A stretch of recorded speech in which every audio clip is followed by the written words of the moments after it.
sort of the fundamental question is, do corporations have a responsibility beyond maximizing profits? Now, I used to be a pretty good teacher before PowerPoint. And then a couple of years ago, I took a course on how to teach with PowerPoint, and I don't know what I paid, $700 or something. And the one thing I remember is they said, "Don't read. Don't read." $700. So, but my every inclination is to read. But I'll try and let you do it. So basically, there's three types, it seems to me, and they vary in their underlying. There are some companies that are strategically, corporately, social responsibly. That is, there's a market niche for being green. There's a market niche for, like, what's that makeup place? Pardon? Cosmetics? Yeah, they make. Pardon? Body shop. Yeah, so that strategic market. She had the office next to mine for the year she was here. She's a terrific marketer, green products. Then there's one where they're NGOs and people threaten you. And that's like Nike and Adidas responding to those sets of issues. And then finally, there's the principled one where you sit back and you say, well, maybe we ought to do something about that. And an example of that is this BP British Petroleum deciding that they would, in fact, reduce emissions by 10%. Yeah. Sorry to interrupt so soon. No, you're not. The movie that you're right, I'm not. Yeah. But it's socially appropriate. The Corporation, the movie. Yeah. Oh, yeah. Yeah.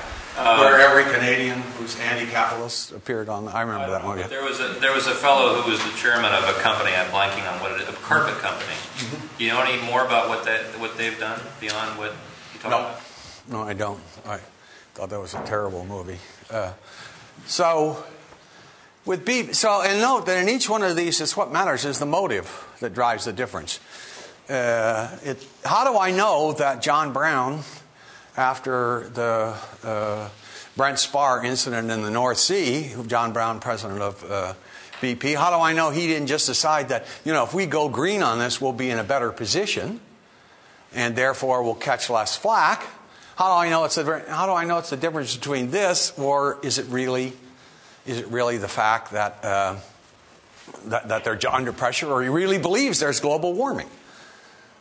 And so each of these ethical systems differ in their motivation. In the one case, here's a chance to make a profit and do good. The second case, geez, we better respond to this like Nike or Adidas or we're in trouble. And in the third one, here's a real opportunity to do something. And it's hard from the outside to tell what the motives are. They're not going to say, oh, we're doing this. A company isn't going to say, well, we're only doing this because we're under pressure right now. And as soon as the pressure lets up, we're not going to do anything. We'll go back to our old ways. So motivations matter a lot in this. Now, there's two standard sorts of views, two poles of the notion of corporate responsibility. The classic is Milton Friedman's. So there's a market, there's a shareholders who are the principals. The managers are as agents. There's resource providers, markets, etc. And managers are simply agents of shareholders. You're to maximize profit, subject to law and ethical custom. Very straightforward. Milton told me before he passed away that after 36 years of that article, he was still getting about $8,000 a year in royalty reprints. So, and it's a perfectly ethical system in the sense that it's based on utilitarianism and individual liberty. That's the principles. The practices are profit maximization consistent, and his notion is the consequences are maximum aggregate well-being. Now, I'm not saying whether I agree or disagree. I'm just setting them out now. And the second notion is this notion of shareholder, and more popular, is this notion of stakeholder, which is the following. So there's, among others, employers, suppliers, communities. And this comes from the Business Roundtable, the European Union. European companies have similar statements, but they're in many different languages. So I thought I'd stick with the one I speak best. But you can see that they're all pretty much the same. They say something like, employees, the relationship is important. Shareholders are providers of risk capital. society at large, corporations are expected to respond to concern. And the idea is that the managers are supposed to balance these concerns and come up with a reasonable solution. They balance all of those things. Now, in my view, and so The Economist just had about a year and a half ago a long set of articles called The Good Company. And The Economist being The Economist, out Milton Friedman. And their view is pretty simple. Raises profits, raises social welfare. If you raise profit and raise social welfare, that's good management. If you reduce profit, but it raises social welfare, it's borrowed virtue for The Economist. If you reduce social welfare and raise profit, that's pernicious social responsibility. And if you reduce profit and reduce social welfare, it's delusional. The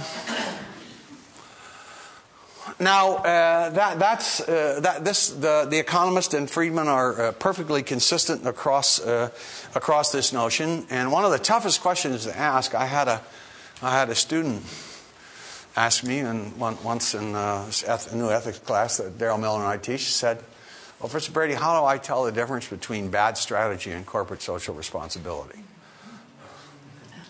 Think about that. That's a very good question. I had no answer then or now. No, I do have some comments on it later, but that's a good question. Okay, so here's the problems with both of them, in my view. Stakeholder is a process. It's not a set of principles.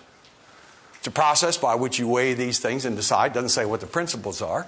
It doesn't weigh the nature. It doesn't tell Mark when he's running his company in San Francisco. It doesn't say, weigh the society more than the customer. So it doesn't tell that. He gets to weigh that. Third, it doesn't deal with the motives in any analytic fashion. You don't look at that. And it's a political standard, not an ethical one. Very useful when they did it. And very useful. And the reason corporate social responsibility has come back is precisely because there's all this pressure, given environmentalism and all these things. There's these pressure from these groups on them. Now, what's the problem with Milton's view? Well, my view is, in a global world, ethical custom as a rule of law varies. If you have a problem, if you're in the United States or Japan or Canada, and there's a question about worker safety, there are all sorts of institutions in Japan, the United States, etc., to deal with the question. There's Occupational Safety and Health Administration standard. But when you're running a company out of London, and you're in 13 different countries, and the standards differ violently, which ethical custom, which rule of law? Suppose that in some countries they use prison labor to build roads. Well, that's ethical there. Well, is it or isn't it? But the question is, whose rule of law? And so thus consistent with laws, an ethical custom is problematic. So for managers, the problem, and the reason we sort of started working harder on these courses, was because for managers, as the world gets more global, managers are more and more put in these situations, and there's no one to go to. It's a gray area. There's no world council on occupational safety and health administration. So when Nike's under pressure to say what standards should it have in its factories in Southeast Asia, they could choose a whole set of standards. They could set a whole... Now, they chose ultimately to have the same standard as the United States, Occupational Safety and Health Administration standards, but they didn't have to choose that, and a lot of companies don't choose that. But the point is, it's the managers who are choosing that. There's no enforcer of a rule of law that says if you don't do this, you're going to be punished. So the result is managers more and more face exactly this set of dilemmas without guidance. Question? Yeah. Is there another problem with Friedman's model that would tend toward a strong board and a strong government, whereas the other one would tend toward a weak board, weak governance, and CEOs running everything? Exactly. Usually business school students much prefer the stakeholder, because they're the principals and the shareholders are the agents, just as you suggest. But on the other hand, under the Friedman model, boards are very strong precisely because they're the principals. They represent the principal, the shareholders, and the agents. That's correct. And that has sort of been shifting and drifting away from that in some aspects. What are the trends? Which of those two models? The trend is almost invariably towards the stakeholder model.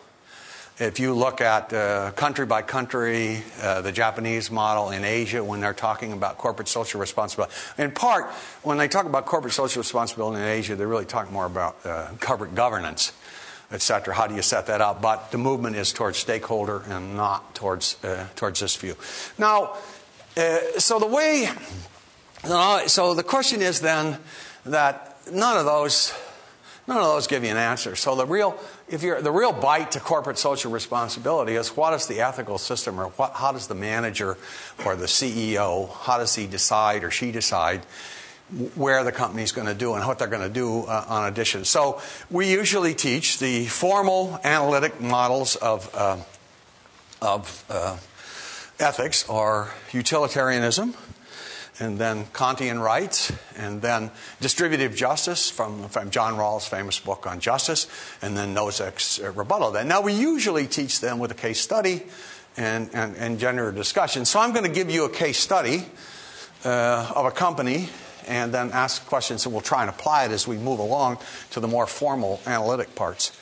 So the company is called ATL, Advanced Technology Laboratories, real company, and they make a handheld, one of their products is a handheld sonar device that allows doctors in rural areas, etc., on a battery-operated ATL to take pictures of people and whatever sonar devices do.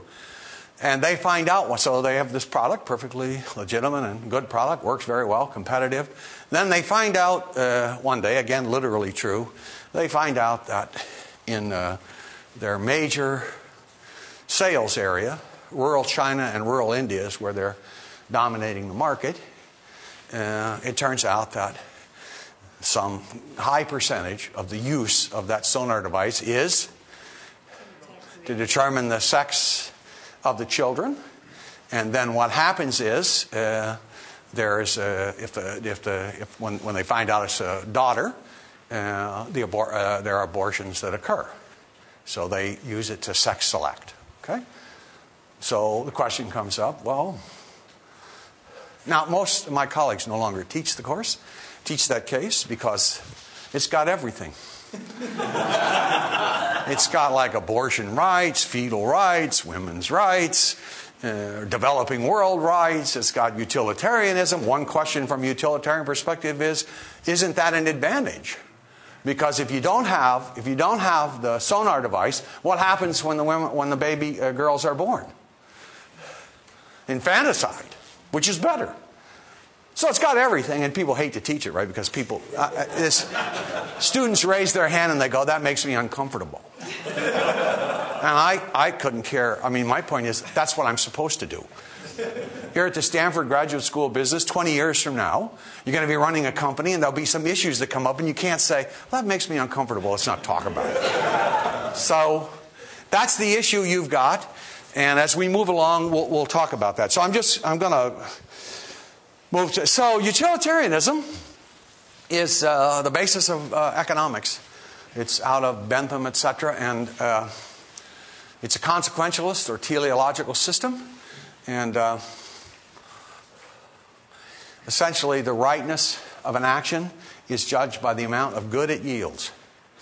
We make decisions like that all the time.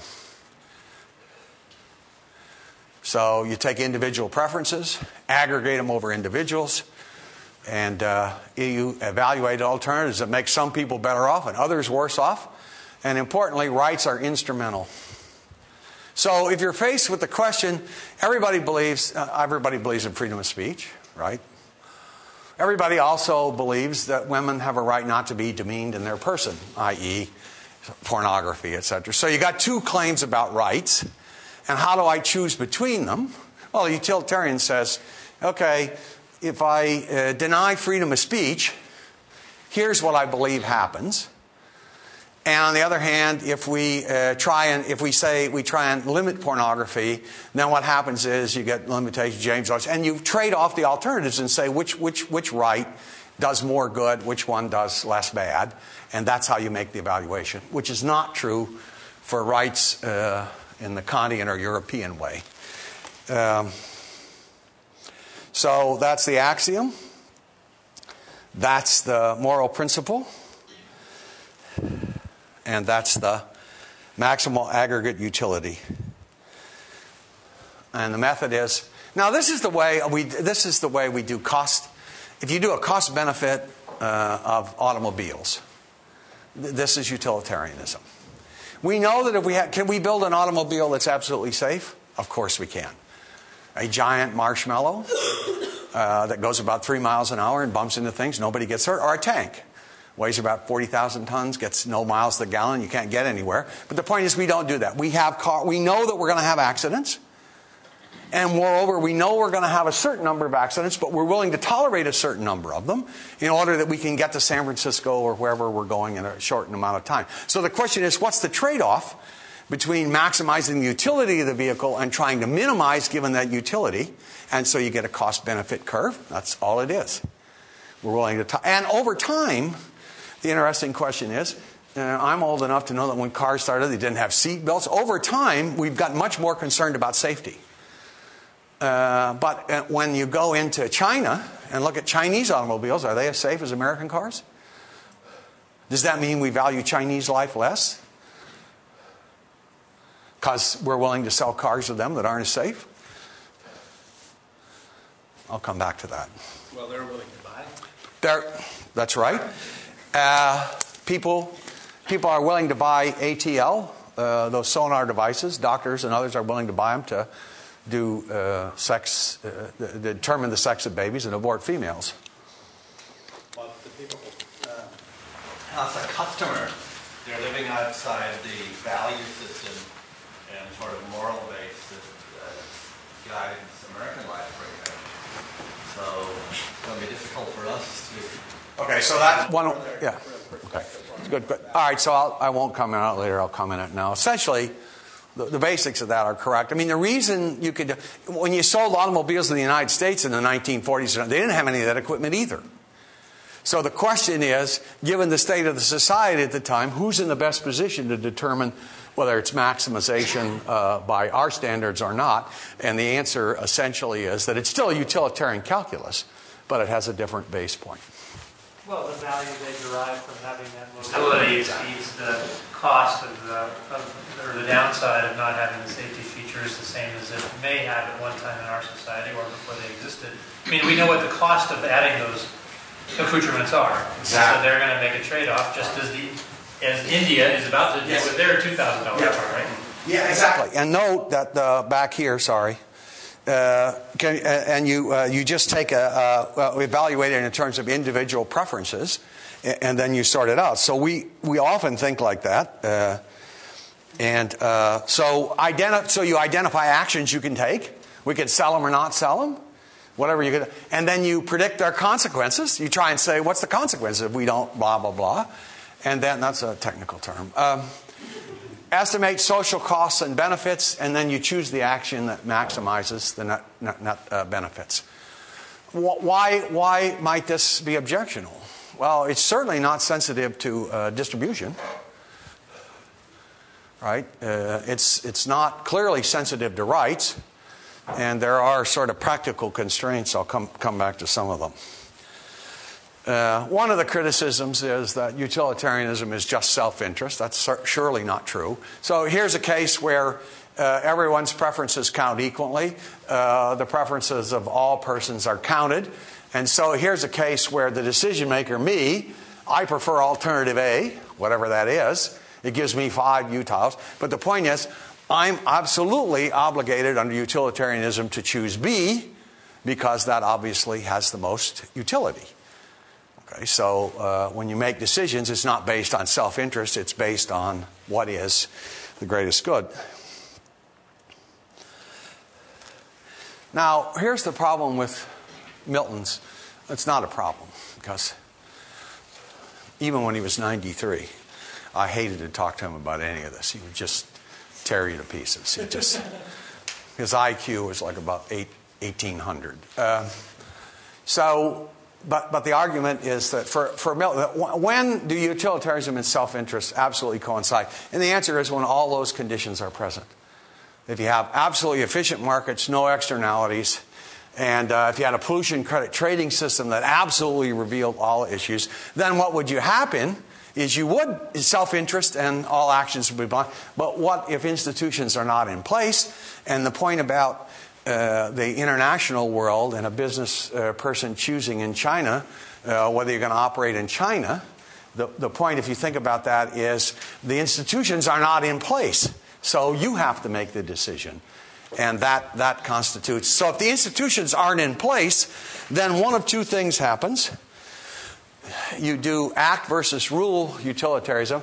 In an act utilitarianism, you evaluate every one of your actions and say, my God, will that work here? Does it maximize? But more frequently, what you have is so-called rule utilitarianism. And so think of it like this. Situation A, B, C, and D here are, let's say that it represents the question of should you deal with terrorists or not? There are hostages taken. Should you deal with terrorists or not? So in situation, so X is the rule that says never negotiate with terrorists. That's the rule. Act utilitarianism, Y, says treat each case individually. And so a rule utilitarian simply says, if you think about it beforehand, a rule would work better because on the aggregate, the rule will work. In case B there, you can see you'd save more lives by negotiating. But rule utilitarian simply says, try and take that set of acts and try and figure out a rule that covers most of them and follow the rule. That's simpler than trying to calculate the effect of each single act. Okay, so tell me one very famous application of this in U.S. courts is the so-called Calabresi and Melamed principles about who's to take the action. This is standard law enhanced by the Supreme Court. And on the basis of this, you say, who has the duty to take an action to decrease the difference between aggregate benefits and aggregate costs? So let's take that ATL case. Who's in the best position to determine, because the question, if you're a utilitarian, the question of that ATL is, are there good uses that the handheld sonar device is put to? Absolutely. Are there bad uses it's put to? So the question is, does the good outweigh the bad? And the first question for the Calabresi and Melamed principles, which are derivative, are, who's in the best position to make that decision? Is it ATL? Yeah. Who said yeah? Okay. Why? Specifically, it's the marketing. It's the head of marketing. I'm just going to swag this one. He's got to know his market, so he's got to know what the other institutions are in the Chinese market, or in the society. He's got to know what will happen when a backlash comes forward. He's got to know what the competition is doing.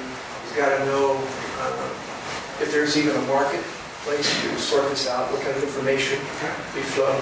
So it's the marketing guy that's taking the product into a new marketplace.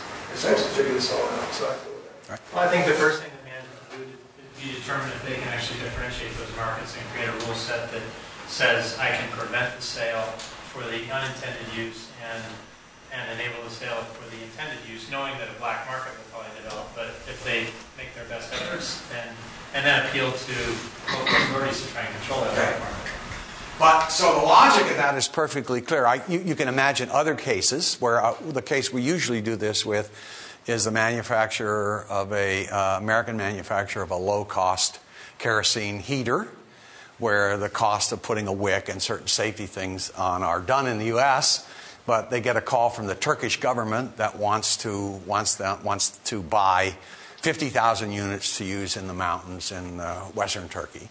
And so the question is, who's in the best position to determine whether that's a fact? So the question is, there's some trade-off between, obviously, the kerosene heaters will make people warmer. There'll be accidents that occur because they won't have the same safety features. And the question is, who's in the best position to make? Not clear the company's in the best position to make that trade-off. In this case, it might be the country, not the company. But the point of the Calabresi-Melamed principles in that reasoning is it gives you a way to walk through in a seriously formal way, asking who the courts assign the duty to the party that is in the best position. And if you think of liability law, in some senses, strict liability and tort is a result of, often a result of Calabrese-Willamette principles.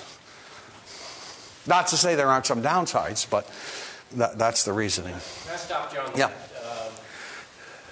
I'm not sure where you came out on those kerosene heaters. I came out on the kerosene heaters. Individuals can come out differently on it. I come out on the grounds that the Turkish government is best positioned to know what the trade-offs are between keeping people in those huts in the mountains warm versus the dangers on accidents occur. I would strongly disagree with that. On the basis that in that case, as opposed to the device with the sonar device, you clearly know that people you put the safety features on because you knew that there was a liability. In the U.S. In the U.S. Yeah. And I would think the value of a life, Turkish life, is equal to the value of American life. And as CEO, I would not be comfortable taking safety features off and having so that double you would standards. not sell, even though you knew that. Yeah, Mark. Well, the information you don't have is how many people are dying from cold relative to the danger that they would perish in a fire caused by the kerosene lantern. And who are we to say that we're going to deny them the right to buy a kerosene lantern that would save 10 people at the risk of 0.1% dying? Well, they're going to buy the kerosene the heaters from somebody else. Yeah, but I do know that I'm going to kill somebody. Otherwise, I wouldn't have. Yeah, and there's no way I'm going to know how many people are going to die from cold in rural No, but Turkey. you can find that out. You can, because I'm not sure. request. You're going to do research in rural Turkey? Come on. Well, but that's precisely the No, point. we're arguing a principle here. Yes. The principle is that... No, we're not arguing. I think you get in trouble when you do. I think the rubber meets the road when it's the real world. But your analysis is clearly not utilitarian. Because I don't care what label. it's fine. It's academic to put a label on it. Well, we'll come back to that. But, that's the sort of reasoning that says, I know that by my action, I will not feel I will not save a single life because some other company, Japanese, who knows, will come in and sell the exact same low-priced heater, so the same number of people will die. I just won't feel responsible. I'm not saying single life. Okay, you took me a little further. People die, I'm sure, in the U.S. from my heater. Yes, they do. But I've made some decisions about what I think is acceptable in this country. Right, but all I'm saying is, if the same heater, or maybe even a slightly worse one, the Turkish government will find a heater. Therefore, whatever the number of people, whatever the trade-off occurred, if you sold it to them or if she sells it to them, the same number of people will die and be warm, so your action will have had absolutely no effect on the way the world operates, except that you'll feel better about it. And I think That's not an academic game. It's what's the principle behind your not doing it. It goes back to the values of the company. Yeah. And if the company has a value statement that's more than a decoration on the wall, I would hope that the value statement would be consistent with my decision. If the company would go broke without selling it, go under, and you'd lose all your U.S. employees. So would manufacturing gun be something similar? Yeah. In other words, there are some people who are going to kill it with guns. But we also suggest that people have a right. Well, some people suggest that people have a right to own a gun. Therefore, manufacturers and gun sellers can make a fortune selling them. But some people use them to kill each other. So we do leave a certain amount of responsibility in the hand of the customer for most manufacturers. Right? But you didn't specify the delta between the cost of the safety. Louder. The delta of the cost of safety, is it minuscule or is it 25%? Well, the question is, that's precisely the Calabrese principle. Who's in a better position to know that, the Turkish government or the company? And my argument on that would be the Turkish government is better positioned to know that trade-off. Now, he and I might even agree on that, and he could still say, I don't want to sell. So the thing that makes corporate responsibility and ethics interesting is very reasonable people disagree. And as I hope to show you, a utilitarian system versus a rights versus another one doesn't give you the answer to all those questions. You can be a utilitarian, but it doesn't mean that, oh, now I don't have to think about it, I just have to apply this. You could also elect to subsidize the additional cost yourself as a philanthropic endeavor. Yes. So there are many answers to the question, the point being that it's That would be tough. that would be something that would be consistent with my values. So Sure. Isn't it true as a matter of human nature that the utilitarian system works great if it's not applied to you as an individual? When it is applied to you as an individual, take the Oregon allocation of medical care, for example, or helicopters rescuing rich folks who've been on the wrong side of a mountain and spending thousands and thousands and thousands of dollars. If you're the individual, you might take one view. If you're not, you'd have a different view. Now, this is the classic example of why utilitarianism evolved from act to rule utilitarianism and the other things that I'm talking about, because what you have to create are institute, because it's absolutely true, that's a very Hobbesian, Thomas Hobbes, the famous, the government's labor, the notion is life's nasty, brutish, short, and that. So why do people, I prefer that you follow all the traffic rules. It's preferable for me to violate them like hell and drive 90 miles an hour. But the fact is, you set up institutions so that we both stay within that boundary, and so you're exactly right. Utilitarianism has to be rule. Yeah, my point was simply that I don't think, you want to talk about the United States versus other countries, one culture versus another. There's no uniform, certainly not economically derived, moral system in this country anyway. There's conflicting moral systems. We see it all the time. I agree. That's where we're going. You're a step ahead. But nevertheless, the formal... So what are some of the problems? Well, one of the problems is, whose utility to include? One of the most famous problems is, famous moral problem is a young couple, imagine it's not here, somewhere where that people can afford housing. Imagine there's a young couple that has $50,000 and what they want to do is add another bedroom to the house so that each of their children can have their own bedroom. Well, that doesn't seem like an inherently immoral act, does it? But under utilitarianism, it clearly is. Because that $50,000 in some third world village could bring clean water and electricity to the village and make many more people better off. So there's a boundary problem. Who's utility? And if it's the whole world's boundary, and Peter Singer, the famous philosopher at Princeton, is exactly on. There's measurement problems. It's hard, as you pointed out, to do these interpersonal compare. What's my utility versus yours?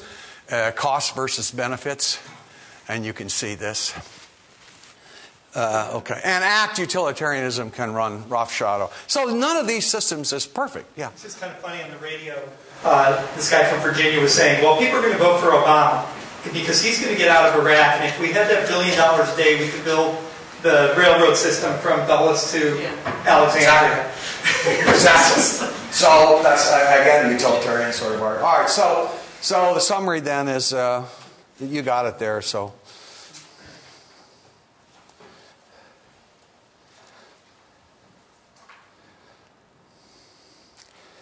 the last point is what I draw from your question. It doesn't solve the problem, but that is the result. So then the utilitarians are pretty dominant, but then along comes Immanuel Kant and this notion of rights. And these rights are the following. So think of rights like this. They're not deontological, which means they're non-consequential. They have universal principles, has to apply to everybody. Persons are ends, not means. And you think of rights as trumps. Now, what do I mean by rights are non-consequential? So imagine I'm younger and healthier, and I go to visit the four of you in a hospital. And you can a liver. She's going to die if she doesn't get a liver transplant. Heart. You transplant lungs. Lungs, kidneys. Or did we do kidneys? Oh, liver, kidney. So the point is, it turns out by some miracle that I am a perfect match for all four of them. That is, So if you cut me up, 4 people live. We're better off. Yes. Well, now what is that? We laugh at that but that's exactly what it means when you say a right's non-consequential. That is, you cannot do that to me, even though 4 people would live and 1 would die. My right trumps your right. So it's universal. I want it to apply to me where it's reversible, and that's what and it's such a hard standard. It's a hard standard because most of us would want to think about making some trade-offs, but for Kant, there's no trade-off. It's universal in the way, and the notion of rights stemming from Kant and the Europeans and then onward has been phenomenally important. And the Declaration of Human Rights, the UN, all those things, courts of law, all grapple with these. But it makes it very hard to trade off rights. Remember the earlier example I gave. If a woman has a right not to be demeaned in her person, and you have a right to freedom of speech, and the rights are universal, and you can't measure which one works better, how do I choose which of the two? And there's always many more claims about rights than there are positions available for all those rights. So rights are very useful, but they constitute this huge problem, and I'll talk about that. So I'm going to talk just a little. So the 2 major sorts of combinations of this are now so-called distributive justice. And on distributive justice, this is I'm going to do John Rawls. And so what Rawls imagines is the following thing. He says, imagine a world in which we want to establish institutions, and we want to establish a just world. And if we want that to have moral standing, it can't be self-interested. It can't be. So imagine a world in which there's entrepreneurs, laborers, academics, or whatever, three sorts of people. And so what Rawls does is put you behind a veil, what he calls the veil of ignorance, and says, now choose, you know what you know about society, but what you don't know when you pop out of the veil of ignorance is you don't know whether you'll be a woman, you don't know whether you'll be handicapped, you don't know whether you'll be black, you don't know whether you'll be white, you don't know whether you'll be smart, whether you'll be dumb. So behind the veil of ignorance, presumably, you will choose a set of just principles precisely because self-interest is not involved. That's the fundamental insight of Rawls. And then he says the principles of justice there would be equal liberty, the difference principle, and fair equality of opportunity. I would say it's because self-interest is involved. You may be in a position where these are going to be applied to you, and you'd like to have the best outcome you can. Excellent. I was trying to avoid that problem, but it's a problem in the sense that it's right. It is based on, so you can see there's self-interested behavior there. But because you don't know what you'll be, it's precisely because you do care about when you get back out, so it is self-interest related, but behind the veil of ignorance. Actually, if you read constitutional debates, in the United States, that's hard to do. We only had one, really. Well, the states had some, but one national one. In France, it's a lot easier to do because they had a lot more constitutions. But when you read the constitutional debates, they really are one step away from just self-interest and direct politics. And so that you get more to the question of, not to the extent that you do here, but that's where Rawls got the idea, not from the U.S. Constitution, but from reading constitutions, and the debates in constitutions tended not to be so much about politics, but one step away and about principles. And that's the real insight of Rawls. Okay, so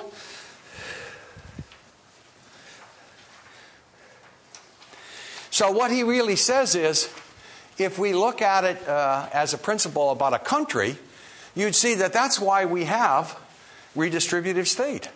That's why we have welfare programs. That's why we have safety laws. That's why the reason is precisely because once we're outside that veil of ignorance, we might be in a position where we need that. And so that's why. At the level of a company policy, genetic testing application, special sensitivity to groups which utilitarianism might not be so concerned with.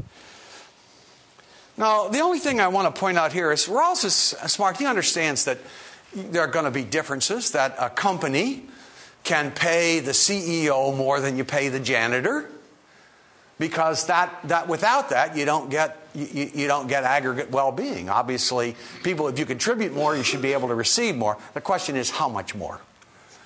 And here he's famous for the point number A there, the difference principle. On the difference principle, what he says is the greatest benefit should go to the least advantaged. And I'll show you later when we get to the research that done where we looked at corporate executives and that's not uncommon for executives to actually ask that question. So one way to think about it is this. There's an entrepreneur, a consultant, and a worker. And the first position would be mandated equality. Everybody would be one. The rules would be set up so there's just absolute equality. Well, whatever happens, everybody gets the same. The second system is utility maximizer. So behind that veil of ignorance, he might say, well, okay, when I get out, I do want to have a welfare system and I do want to have something for the handicapped. But the fact is, I also understand that unless we have ways for entrepreneurs to make more money, so the rules are going to be the difference between the least well-off and the best off could be like this. And Rawls himself is very narrow. He's a minimaxer. So the fact is, for Rawls, he's down here. Now, research has actually shown that there are, behind the veil of ignorance, there are people who are less risk-averse than Rawls, who is quite risk-averse. So when you're behind that veil of ignorance, you think, geez, what are the odds I'm going to come out handicapped or something, or dumb? That's high enough, so I don't want the difference to be too big. And there's other people saying, you know, that's not so much true. There's a lot of people, I'll take the chance on that, on this ground. So the difference, so the point is, but the insight that Rawls has is that the difference principle, that when we think about social justice, you ought to think about that. And then again, the same sorts of things as utilitarianism apply in 1 and 2, basically. And then point number 3 is what distinguishes him, because you want to have specific concern for the least well-off. Now, the major criticism of Rawls is this. Now, yep. You were concerned about entrepreneurs being rewarded enough so the higher the risk, the greater the reward. To me, they are the disadvantaged. They are the one that's taking the greatest risk. And hence, they are the least. Right. So that's why. So VCs should be giving them more because they got more at stake. They're working 24/7. So that's precise. That is somewhat behind why you would get different, behind the veil of ignorance, you would get differences along that line. If you get a going corporation, yeah, then it flips. But you would want to think about what are the set of rules that would allow you to distinguish between those two and how you would do that. Right, I agree. But that's the set. That's exactly right. That's the set of questions. So now here's in the original criticism of Rawls, it was done with Wilt Chamberlain, but none of you but me remembers who that is. So here's the criticism, and now here's the basic idea. So imagine a world in which there's just person A, B, C, D, and E, and Michael Jordan. Michael's the sixth person. And so we start out with a society where everybody has 10 units of wealth. And it turns out this society just loves basketball. So Michael Jordan says, well, I'm not going to play unless I get paid. So the deal is courtside tickets $2,000, bleacher tickets $1,000. You don't want to go? Don't go.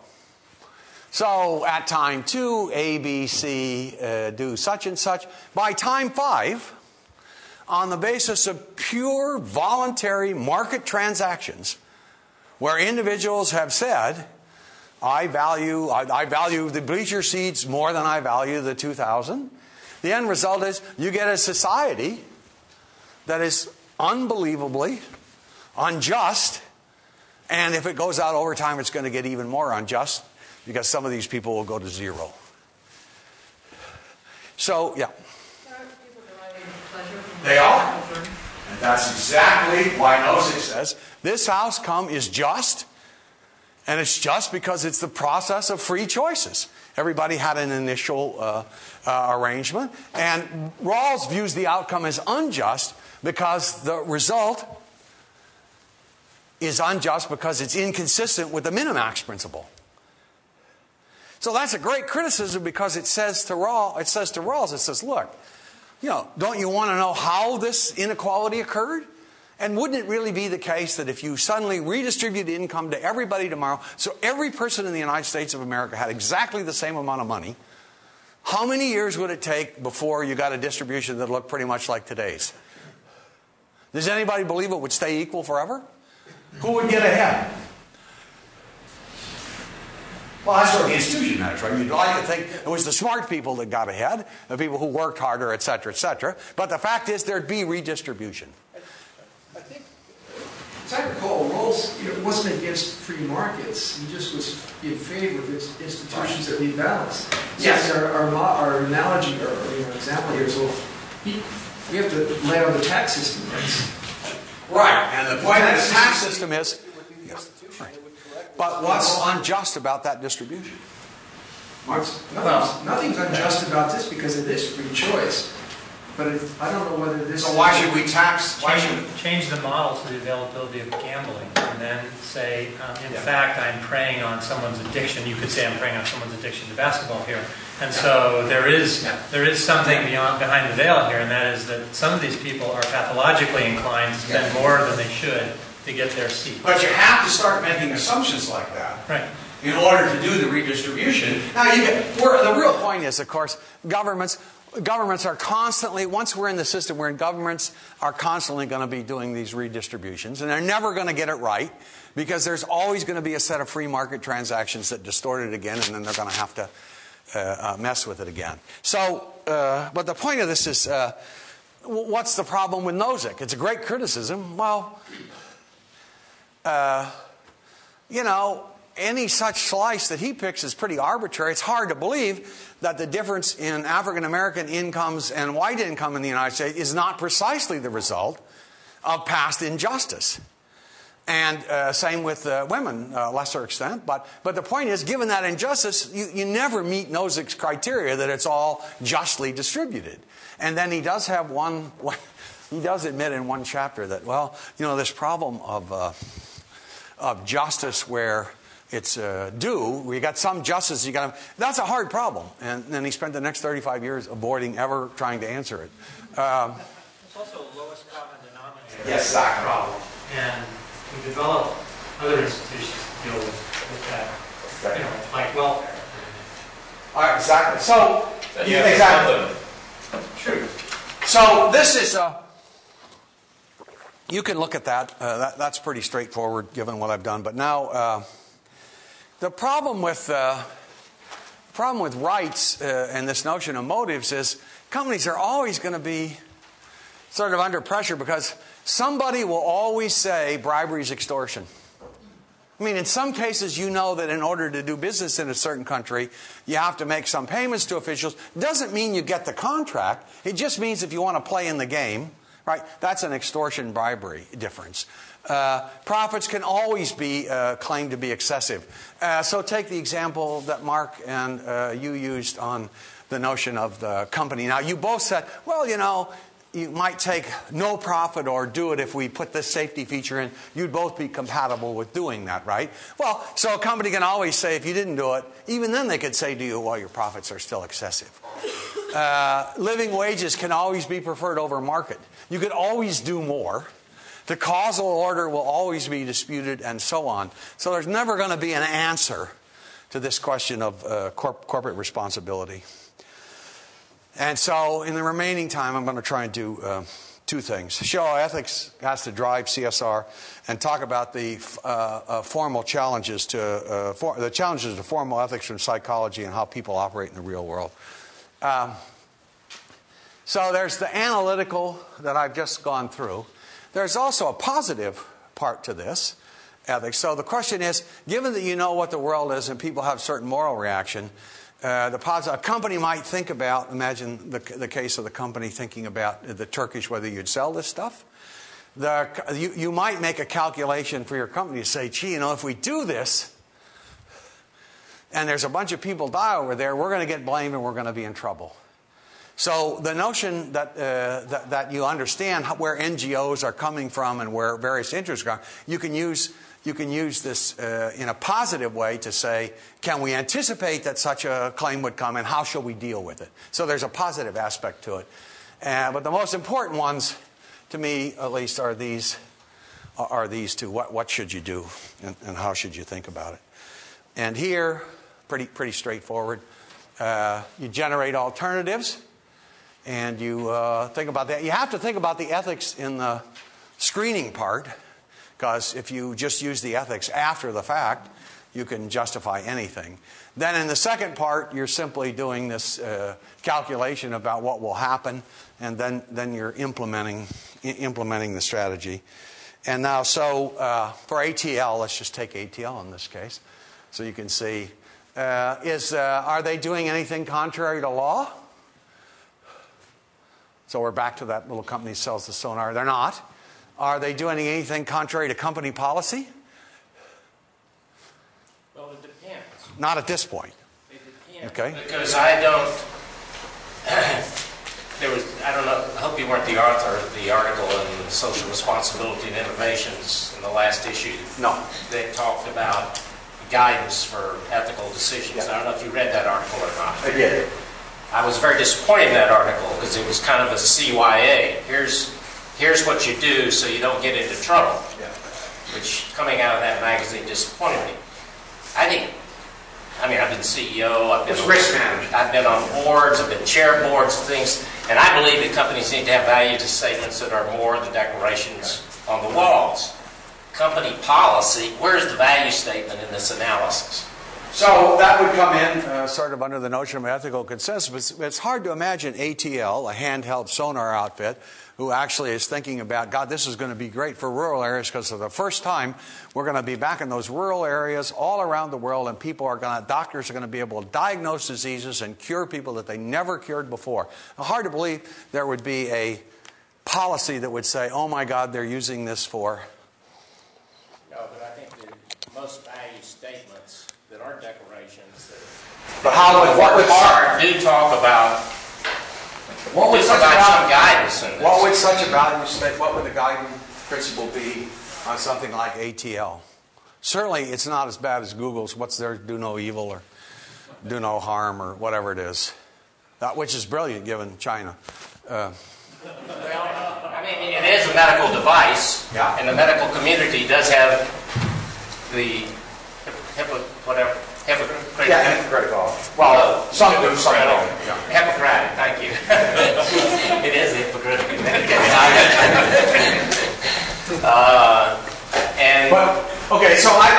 But you can see that it's not easy to have such a statement immediately available. I could argue with that. Okay, but we could pursue that later. I don't see how it would be easy to have. Oh, well, you could have it on a utilitarian basis. I have a statement that all our products should do more good than harm. I can see a statement like that. You're saying ATL is a medical device. Let's go with the medical principle. Right. So, but the ethical principle would be does more harm or good.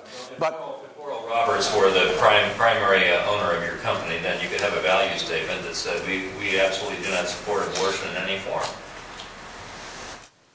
I think I've got the right guy. You do. Any number of you do. those. But the facts are that in formal ethics, you don't do religion for several reasons. One, there are a lot of them. It would be hard to know which. Two, in each of them there's a revealed truth, which is pretty hard to teach to MBAs. Here's a revealed truth. Live with it, or you get into Talmudic discussions. So I agree. If you mean by ethics religious principles, that's fine, and you can have them. But most companies aren't formed like that, and most are fairly utilitarian or Rawlsian, and most people actually make decisions the other way. So here's the set of questions that... You mean disregarding their religious principles? I don't think you really mean that.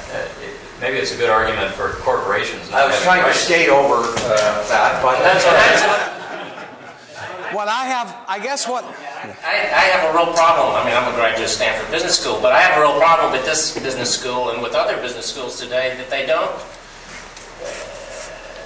That it's too much of this kind of academic modeling brought to ethics as opposed to a look into people's internal moral compass and trying to develop value statements for a company. Which religious principle should we teach? The one you just, I think, said you didn't agree with, which was the principle of do no harm. And that is a universal among I think there's religions. hardly a company that can ever do anything. There's no human being can take 2 steps in any Nobody's without perfect. some harm. Right, nobody's perfect. But No, and then the question is, what if someone says the moral principles I want to teach are those of the Quran, and usury is wrong? When somebody else says, I assure you that I would love to see you in front of a class of MBAs talk about that. Answer when you get the pantheon of views from Hindus through Quran through Catholics to atheists. I'm saying for your particular company, though, you can go through the hard work of trying to come up with a value statement that you expose to your shareholders. They can buy your stock or not, and you've got a moral compass for the employees to work on. And that's, it turns out, what companies do. But surely ethics cannot be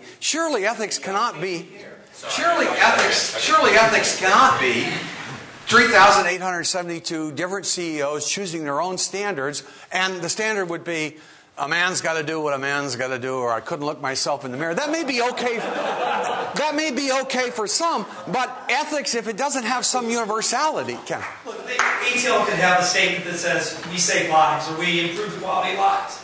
I don't think that solves the problem. Well, a good CEO doesn't write the value statement. A value statement is developed by the stakeholders.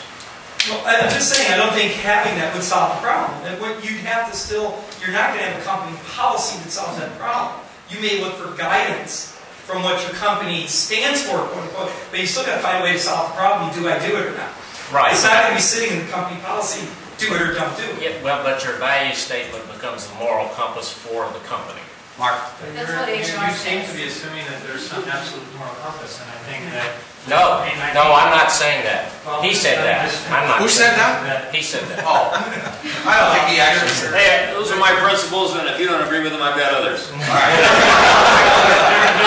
seems to me there's 2 things going on here. One is there's a moral assumption that sex selection is bad, or that abortion is bad. And that may, and in China that may or may not be true. So now, just so you can see again, reasonable people disagree. You can see why this is either fun for people to teach or hell on earth. And I'm moving more toward the hell on earth at this point. So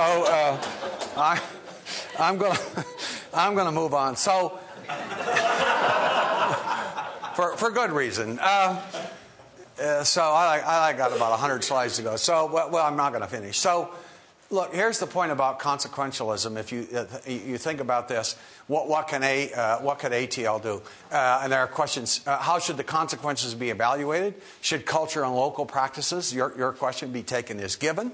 Are there actions that ATL can take that will generate more beneficial? And that was the question many of you brought. You said, well, you talk about marketing. Well, if you're marketing improperly, you could take that. You might ask doctors to register so that they know that it's immoral. However, by the way, sex selection does not go on just there.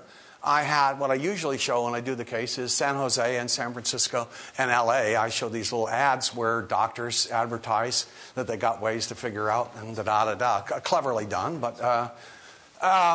and so what should ATL do if others violate ethical principles? Set of questions, okay? So... moral rule and rights. Sex selection is... By the way, it's against the law in India and China to do this. It's not as though this is... It's just not enforced. They just don't enforce it. So, select the right of the child, the mother's right to abortion. Does the motive matter? Is there a right to sell a product that's approved by law, highly beneficial? How do we address the conflict between rights? So you see it... and then there's justice and injustice. What's fair for the very poor? I have a friend that teaches at the University of Chicago in anthropology, who I brought to class one day, and he tied the entire class, said it was exactly right what the Indians were doing. There should be more of it, not less. Who were we to come in and impose our standards on them? It was phenomenal. I disagree with him, but the point is that you have to make these sorts of assumptions. And again, we talked about female. You can see why it's a fun case. And here's the positive uses. Companies are often asked to do that, right? Wasn't Bank of America that was asked for years every time they stopped coming to talk at the business school, because the first question was always, are you guys going to allow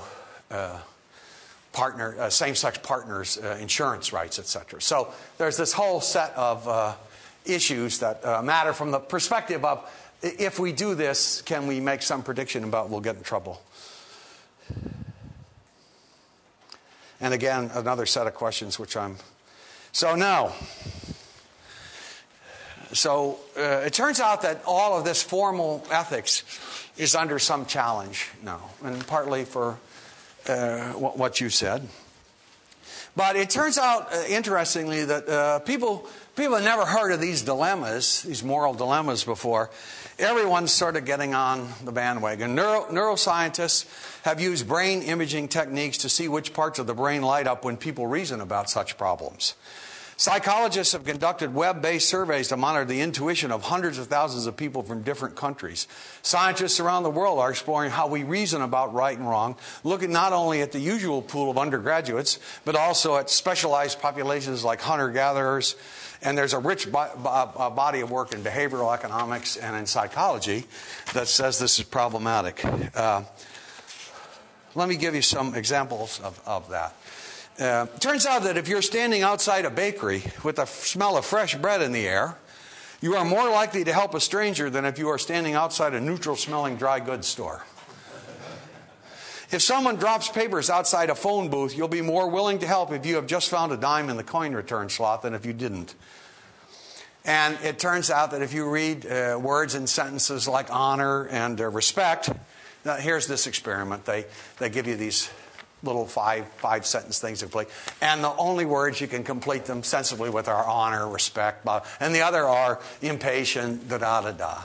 Then it turns out you have to go hand your assignment in.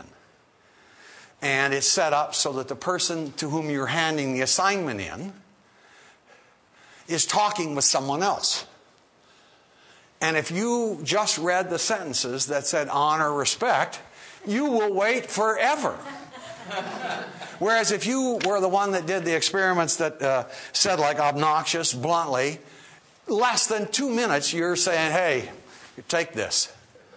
So the notion of this then is that there's a sort of a conditioning for what we take to be morals. And the point is a sort of saying, well, when we take up these absolute standards or that I've just been talking about, what would be the point of asking people to comply with that if it's simply not in our genetic makeup? That's one aspect of the claim. A second one is that moral philosophers, like what I've just been doing, argue that doing good and living a good life consists of possessing virtues like honesty and kindness, and that a good society should aspire to cultivate these virtues in its citizens. You heard that. In the election, you're hearing a lot of that. But a large body of evidence suggests that these enduring character traits, to the extent that they even exist, may not play much of a role in moral action. Our behavior is determined to a surprising extent by the situation. And I just gave a couple of examples of that. So in that case, then ethics should be trying to say, how do we set up a situation or an institution that keeps us out of situations in which we might do the wrong thing? Or at least where the question is raised. Yes, exactly. Okay, I'm going to come to that's exactly our main finding. And then finally, the notion of time. I'm sort of always amazed as I get older. I'm more amazed by this, but everyone, we all feel superior. There are many works where we feel superior to our ancestors who sincerely believed that slavery was good and interracial marriage evil. Now, we know that those are wrong. I'm not saying they're right. But the point is this. Surely our grandchildren are going to feel the same way about some of our views. Wouldn't it be nice to know which views of ours they'll feel like that about? That's a different question, and that's the kind of question that would, tied together with an institutional makeup, might help. So all this formal ethics is under pressure. On the other hand, the formal ethics, in my view, still has some utility, and it has utility by and large because you cannot decide ethics by a show of hands. You can't do ethical analysis ultimately by raising your hands and voting 2-1. Can't be done. Okay, so here's the Miller experiment. I'm going to talk about our results very quickly. Students were asked whether material they downloaded, music or material from the internet that's free and against the law. They are asked then what the percentages are. I download 50-50, 60-40, 80-20, illegally, legally, however you want to put it. And what percentage of one, and then afterwards, Dale Miller is a professor here, then asked them, of the 1,000 or so students they asked, what percentage of those students thought, well, I chose 80-20, 20-80, 50-50, 40-60. What percent of those are, what percent of those 1,000 plus students thought that whatever their choice was unethical? 0. Not a single student thought it was unethical. Well, that creates sort of a problem for formal analysis. If whatever I choose is ethical. Okay, so now I'm going to sort of go through this. Why is this useful? I'm going to come to why this is useful with corporate responsibility. Now, that's me. I always pay. I have like 500 songs on my 2 or 3 iPods. I always pay. And the answer is because I don't know how to download it for free. So it's not any great moral, I have no great moral value. So then there's some distribution, right, of pairs, some never, some always, some mixed, right? So there's a distribution. People choose different trade-offs. Now, how do people choose where to place themselves? Some people, when you talk to them, they talk fairness. You want to pay the artist.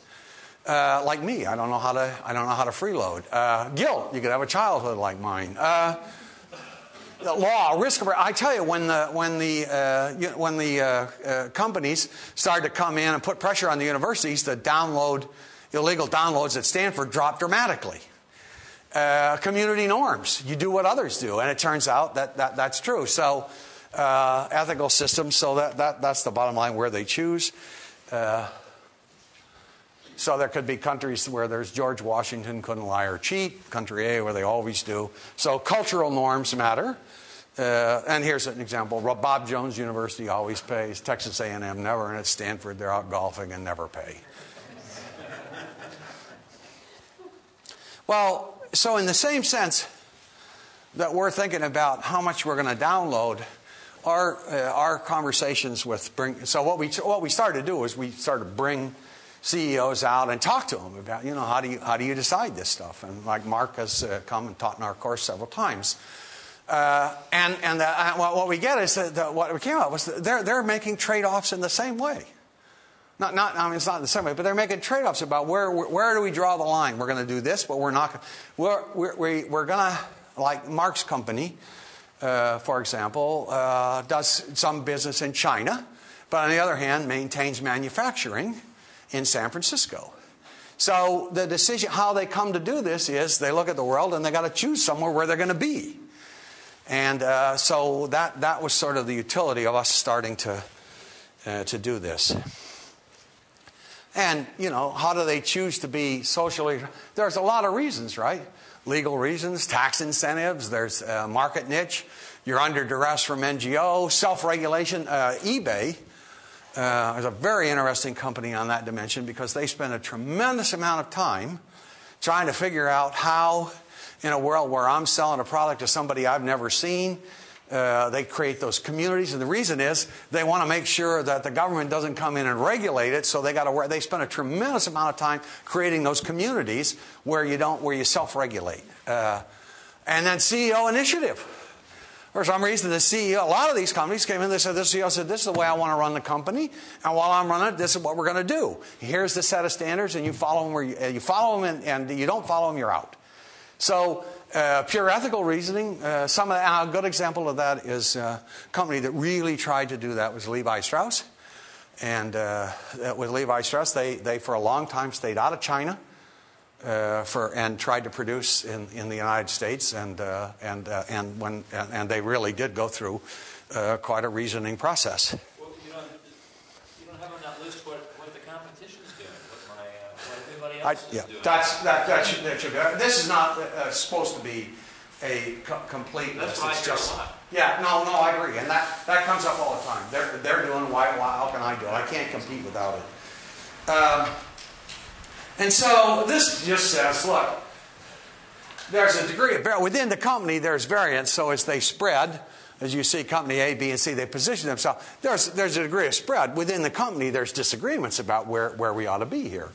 There's disagreements. And then, then it turns out there's a feasibility set. Now, by the feasibility set, I think competition really limits that in some sense. There's some industries where it's hard to be socially responsible because all the cost pressures, I think the needle trades, the pressures to reduce costs and to not produce here in the U.S., I think are high, whereas in others, it's easier to be socially responsible, and that's sort of what we mean by that. But we don't have, the research is now dealing with the issues along these lines about what's the feasible set by industry. So there's these two choices. So Cummins Engine in Indiana, which has a great, in regard to their statement about bribery versus extortion, Cummins Engine, there was a huge disagreement within the company about where they should be, how strict, not strict, and ultimately the choice where they actually choose to be is always, in our case, smaller than the set of disagreements. It's never broader. It's always within that set. So that just shows that. So companies are going to have to choose from this range, right? And managers will have to decide how to create the culture and mechanisms to enforce and reevaluate their choice. That's crucial. So Cummins Engine, when they said this is the way we want you to do it, they had a setup where at any time, 24/7, if you called in to the central headquarters, you could be on the phone with a vice president within 5 minutes. And they backed it up, which means we take this seriously. Okay. Now, I think in most cases of companies, I think this statement's pretty powerful. If we don't make a profit, we're not going to do anybody any good. So on the dimension of corporate social responsibility, profit, and that's where your point about competition comes in also. So, and this is just, again, the set of what we're getting. Now, here's the real problem for us. We thought when we talked to all these executives that we'd understand what the dimension, we'd get a grasp of what corporate responsibility meant. And it turns out to mean a lot of things. In some cases, it's religious, tithing, usury, spirituality, big in California. It's like religion without a religion. I mean, you can be spiritual, but you don't have to choose a particular religion. Confucianism. Some companies, executives we talked to, had a reasoning sort of based on hierarchy. Self-sacrifice. Some people thought they ought to give up something to do more good. Loss of profit. Some people thought we should give up, which you two guys were sort of agreeing with on selling to Turkey. We'll take some loss of profit in order to, for whatever the reason. And so the problem is you have to give up on that. If you try to study what are the reasons behind why every individual CEO or people, wherever they're choosing, they're just so myriad you can't really kind of catalog them. So therefore, we decided to focus on how they thought about where they put themselves on the position. And here, our notion was they really were sort of this way. There was a trade-off made with maximizing profit with fairness, and there were three notions to fairness. One was that the decision be unbiased. It not be.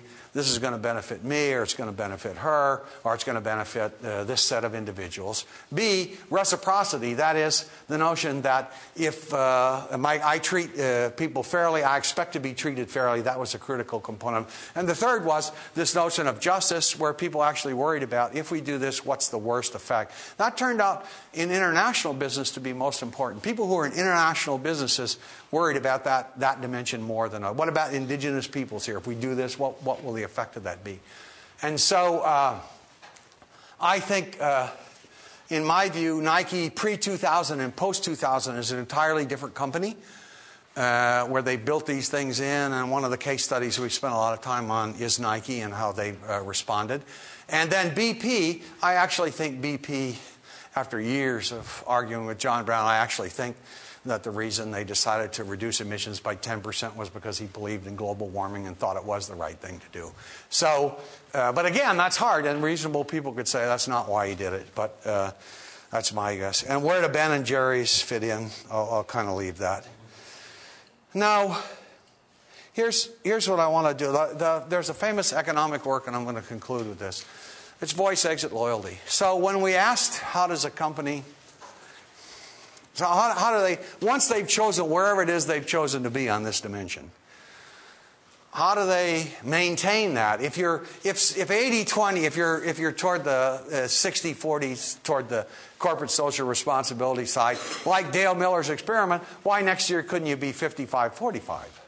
Why couldn't that slip to 50-50? What reason would there be to increase it? And so how do companies stay, once they've made this, how do they stay ethical? How do they stay true? And what we found is this, that the notion of voice exit loyalty is you can do, the manager makes a point, and this is where corporate responsibility is going to be. And then you can either be loyal to that, i.e., we're not going to talk about it anymore, we're just loyal, we'll go along with the CEO or whoever made the decision, or you could exit. You could go to work for another company. And that happened in some of our companies.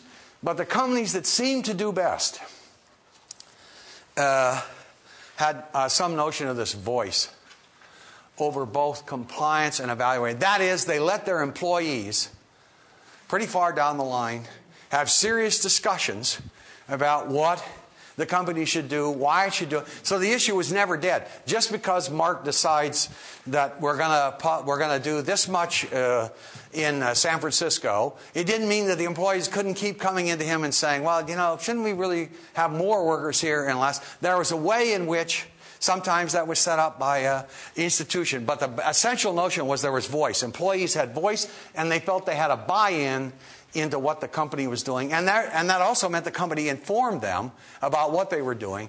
Nike's a great case study in that. When this stuff first hit, Nike had made no effort to educate anybody about the nature of what they're doing and the set of the problems. And now you can get any Nike employee is fully versed on all of that. So the problem of which institution, the Texaco, on the case where Texaco was sued and lost on racial discrimination, one of the reasons that that occurred was that Texaco was such a hierarchical organization that at every level people didn't like what happened, but no one could decide anything, and it took about 3 years before it got to the level where anybody could do anything. So hierarchical organization. Google open discussions among all employees, and eBay. We're not sure about what the notion is. Voice matters. You got to get the employees to buy in, and we're not sure about the particular characteristics. And how do you establish the right institution? You want to align the incentives so your employees, you understand about profit and social responsibility. How do you get those incentives right? How do you tell motives?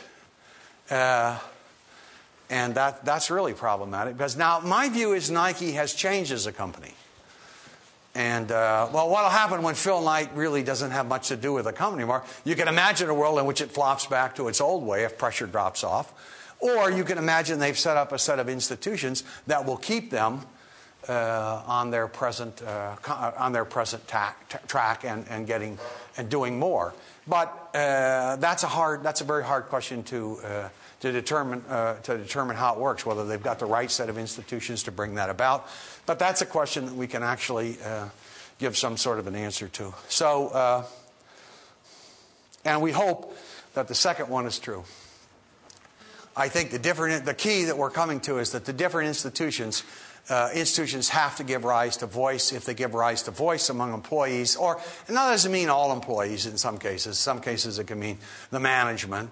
But the point is, if voice and the institution are aligned, it looks like our studies are showing that that's the way to make progress on the issue. And so back to ATL finally. Can I ask a question on the voice? Yeah. Yeah. Is the impact that you see there breadth of input, or is it really that without that, the issues are changing, and the issues in which ethical questions manifest themselves are changing so dramatically that if you don't keep the issue alive, you could drift on position without even realizing it, especially if you're not. That's a very good. I think it's that. The latter. Although, yeah, I think it's the latter. Although we haven't specifically asked that, but that's a good way to ask about. That is the issue. Is about nothing set, so we have to keep the process going. That's a little. No, that's it. I don't. Yeah. What about substitutes or proxies for voice?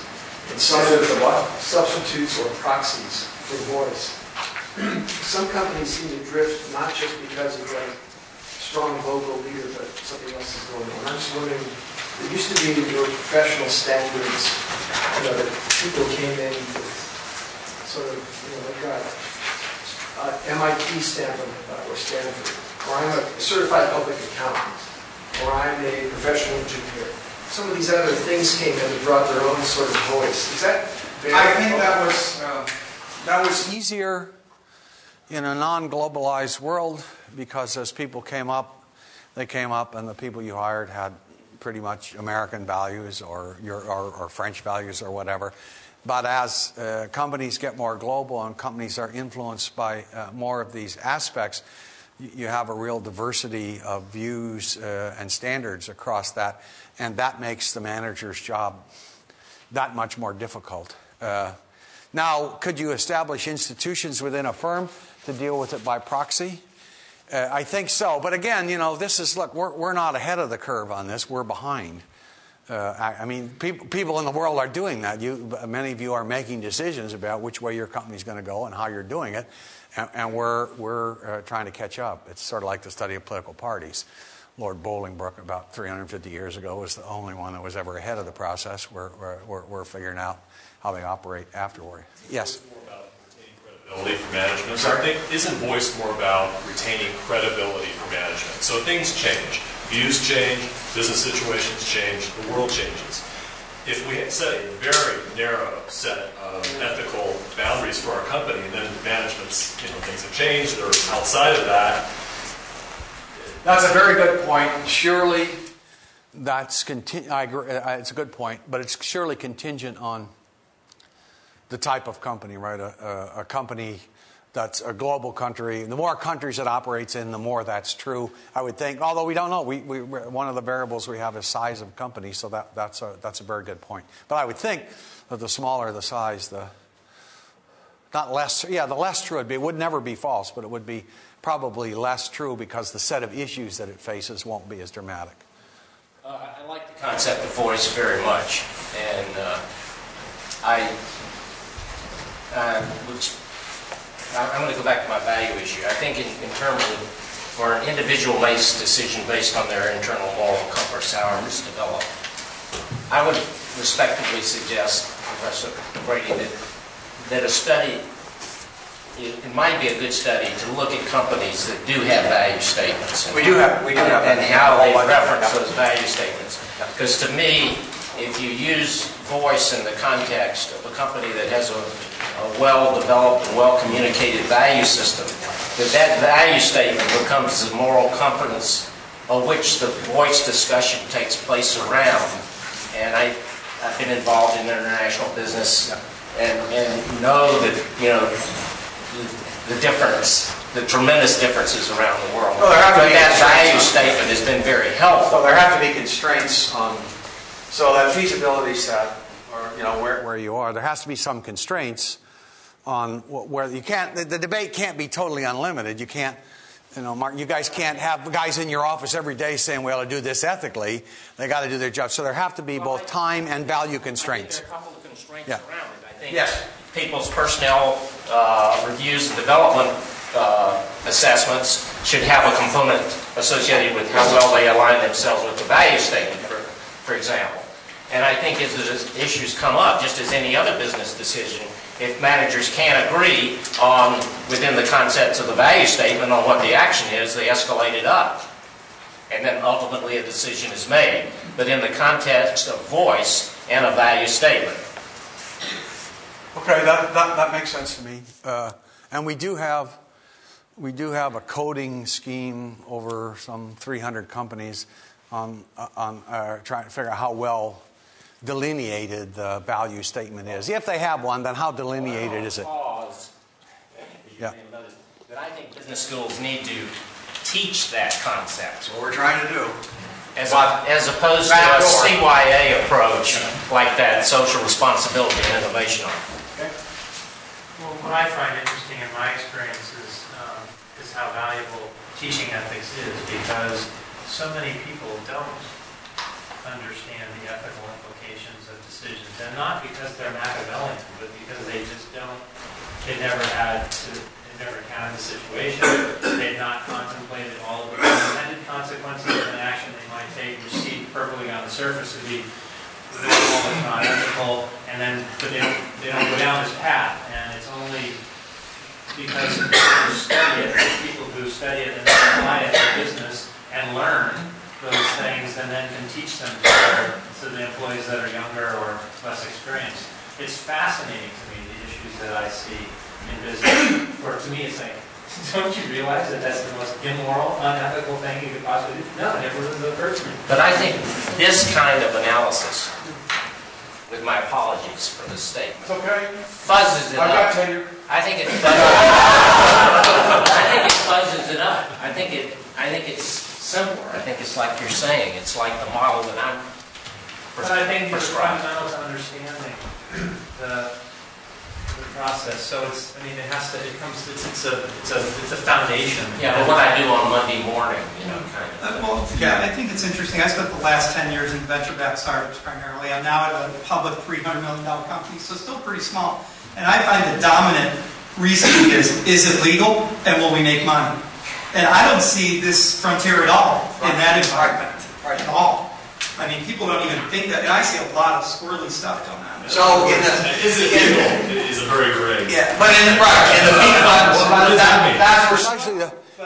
That's the feasibility set where you have to say startups. One of the things we say is startups most of the time are dominated by that set of questions. So just as there's a sort of evolutionary difference between car safety standards over time, there is so too in companies.